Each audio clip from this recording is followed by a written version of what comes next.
Update ngayong May 2026. Bali, ito na ngayon siya, oh. Ito na yung loob niya. Yan, natapala na yung mga dingding.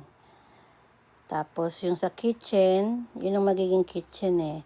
Bali, yung sa taas, yung sa kisame, nalagyan na rin nila ng board. Yan.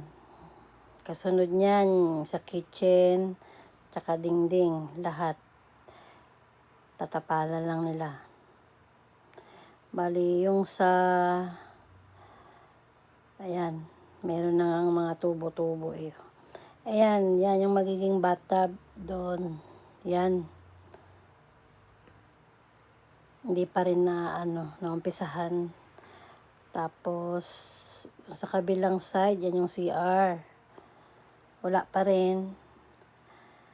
Ni-start nila ito ng April pa eh, o March. Parang alam ko last week ng March na sila nag-start yan eh, pero hanggang ngayon yan pa rin ang nagagawa eh.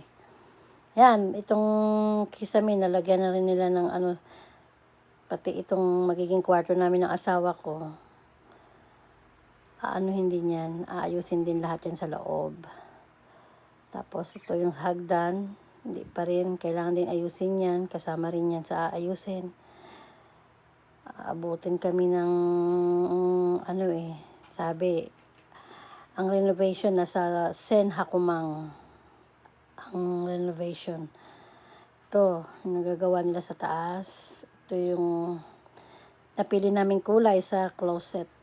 Yan yung pintuan, sliding. Yan. Bali, ito na yung nagawa nila sa second floor na closet. Okay naman, maganda. Nagustuhan ko.